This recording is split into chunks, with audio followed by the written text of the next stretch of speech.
Hey, good morning. Good morning. Good morning. It's in California. All right.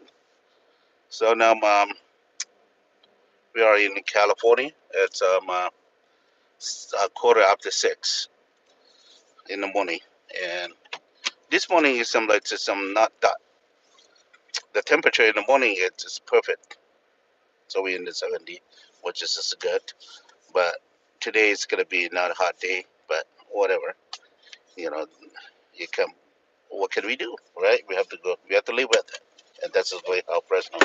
Okay, let me close the door, and then we'll I have something to share with you today. All right, I'll be right back.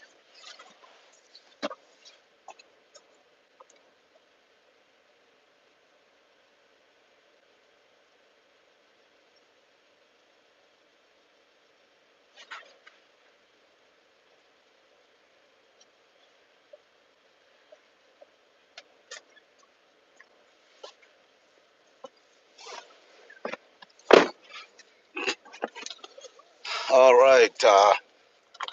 Again, good morning from California. Like I said, now it's 6:17 a.m. in Fresno. It's California time. So on my way to work now. But I have something to share with you real quick on the Fresno.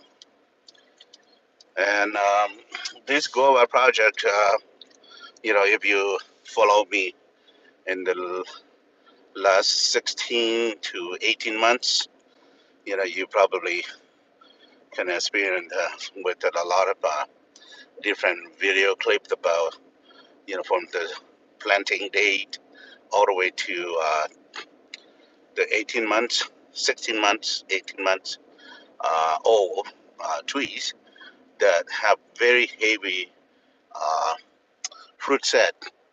So this is the almost the second year, but the trees has very heavy set of fruit, which is good. Since the guava tree have very shallow roots, okay, very shallow.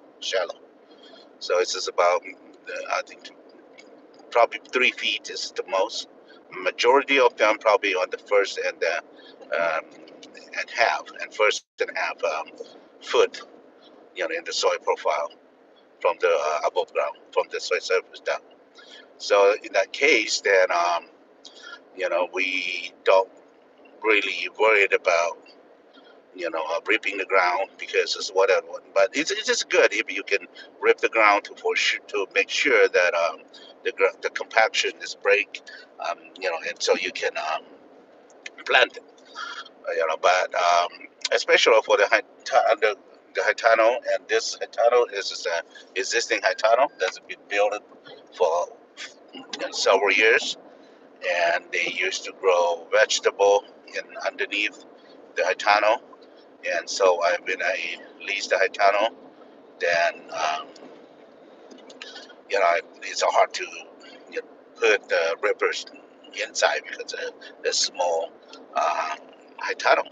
So I just go ahead, and when I plant, I dug a foot diameter hole, and then I gave it the soil out, and then I mix a half and half the soil and half of the soil, and then with the half of the compost, and then I just fill it up the hole, and then I plant the guava to it. And so it seems like it's really respond good because the guava trees are very healthy at the beginning, and almost 2 years old now, but they are really healthy. And they have a lot of flowers back in starting in late March to April, and now it's all those flowers. Majority of the flowers are turned to a small guava already, so small fruits already. So I probably maybe the fruit set is a little bit heavier. So what my goal is, I'm gonna take some off. I'm gonna thin some off, okay, and then because I want to I look for the size that it's nice, and especially it's marketable. That's what I try to do. And we um, the trees is about, yeah, most majority of the trees is just about 3 or 4 feet, 4 by 5. So it's a 4 feet wide, and then it's about 5 feet tall now. But we train the trees into especially about 4 different training style. Okay, and so we do have the open center, and then also we have the V shape, and then we have the the control, which is just that one. We'll let it grow whatever the naturally, you know, grow out there, in the wild, in the open field, and then the other one we um, tend to treat more like an open center, but we let it go upright instead of train it to 45-degree angle. So it's kind of a little bit you know different. So we want to see those 4 trainings to see which one will be the most effective one, most the best one. Yeah, because we're looking for the size of the fruit and then the quality. So when we talk about the qualities, that we included the size, right, and then the taste, the color, and then the density of the fruit itself. We want more dense, and so it will give you more weight. You know, so that's what we're looking for. So for those that live in the Fresno area, we have a workshop coming up in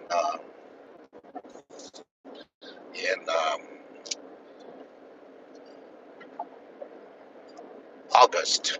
Okay, and end of August or early September. That's why we don't have the specific date yet, but it's going to be either last week of August or first week of September. Okay, we'll announce to you as soon as we finalize with them.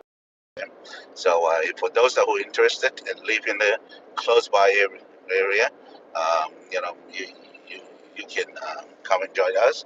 Be open to the public, and hopefully that the pandemic is over, so we can allow more people participate with the um, workshop. But we still gonna limit it to probably 60. Last time we limit to 20, and I'm you know I was sad that we didn't we could receive more participants last time, but hopefully that this coming workshop we may be able to allow up to 60 people that come to the workshop, or we can do maybe multiple workshop. But let's see what we can do. Okay, but for sure the one we will have in this fall. So it's very important because whatever you grow in the area that usually the crop is not been adapted to the climate or the weather here yet. So it's kind of little.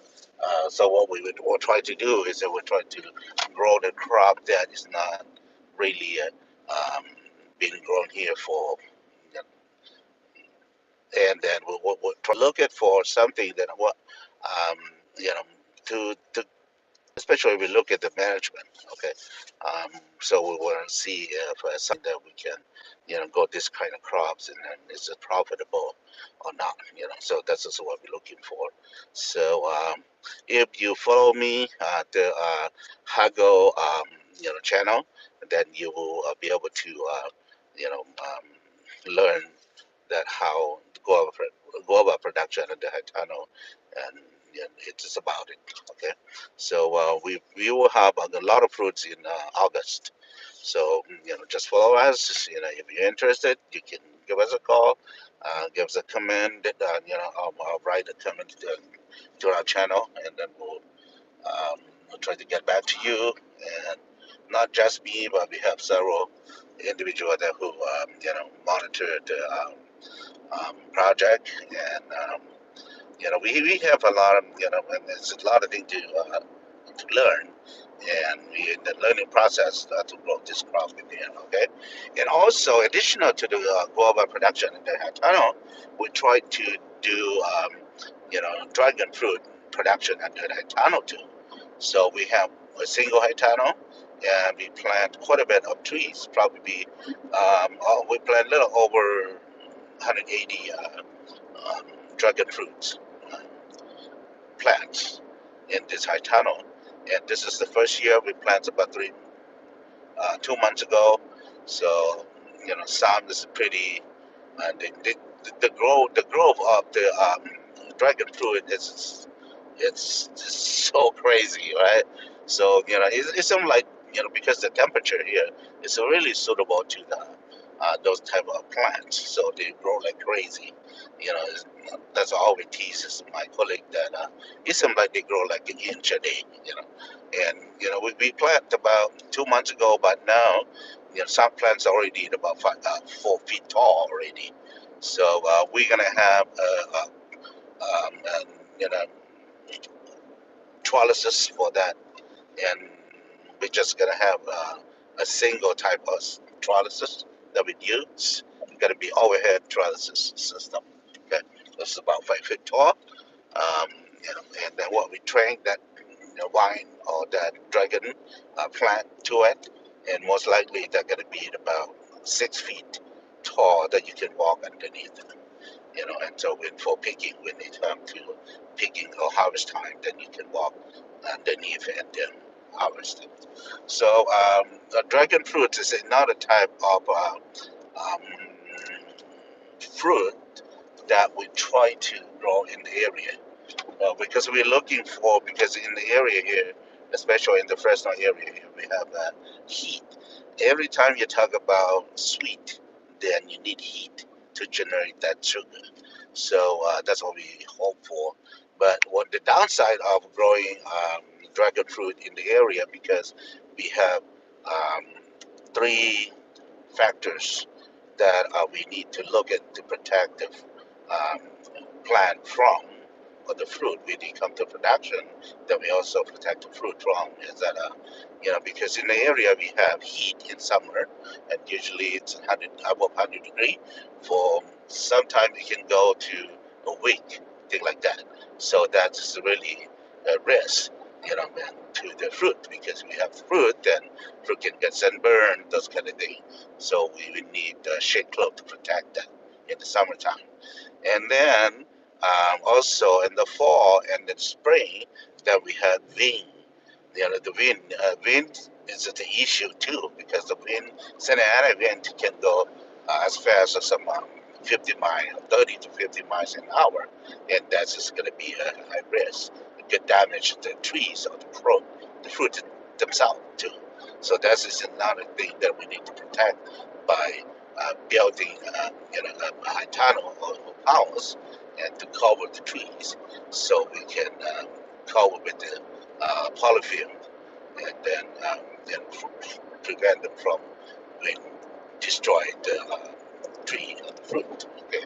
And the third concern that we have, because we have winter, which is during the winter month, like November, December, January, and some even go beyond February too. So then that time is very cold. So sometimes it can freeze in the area here. And most of the year they can freeze. So we have to have the polyfilm, because we need the tunnel on the hoop house, so we can cover with the polyfilm. You know, and then first, and then the shake clothes on the top.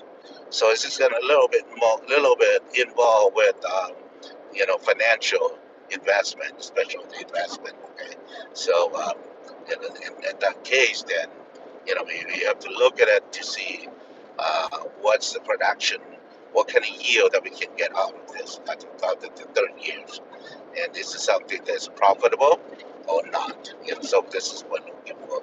But for sure that we did just one or two plants about 3 years ago, and it produced a nice and good size and colors, and the taste is so good, sweet. You can control the sugar to a level that you want.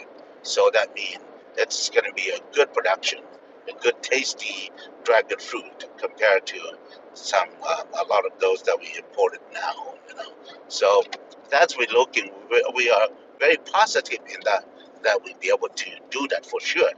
But the problem is that something going to be profitable? Because it needs a lot of investment involved, So, but well, that's we in a learning now, a trial that we want to look at it, see how is this work or not. And I lately I have a farmer who told me that in um, Strathmore down, you know, in Tulare County, by the foothill, some farmer out there they plant like 10 acres of dragon fruit. That's a lot of fruit, a lot of dragon fruit, because it doesn't matter where in the Central Valley here, you're gonna make sure that you protect the wind, from you protect the wind, the frost, and then the heat from destroy the crop, because these crops are very sensitive. They have a lot of waters and because this type of plant they contain a lot of water in the plant itself, and then also the fruit. So you got to find a way to protect this. So that means initial investment is quite a bit high, right?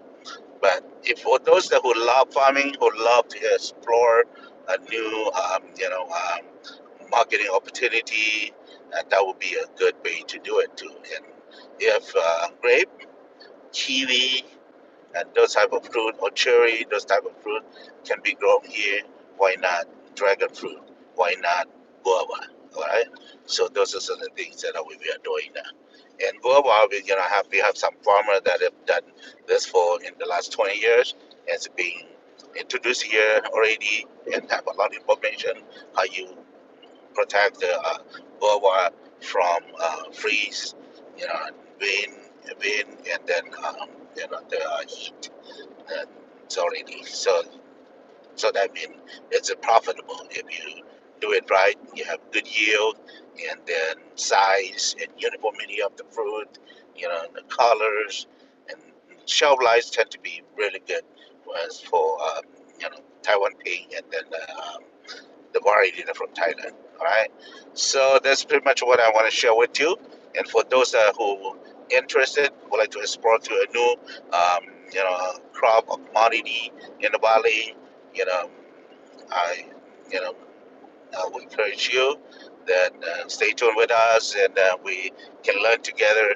And if it works, then everyone can make money, right? And we can grow here, so we don't have to import, um, you know, from other countries that we don't know how they grow, such a crop, because it's very important. There's this crop that we are growing now, because if we don't know how they do it, if they spray any pesticide, or how they fertilizer those crops, it's very important that we need to know, so we know for sure that when we consume those fruit, it's safe, especially for our health concern. Okay, all right. So thank you for your spend time with us, and with me, and then I will see you on the next video play. All right, thank you.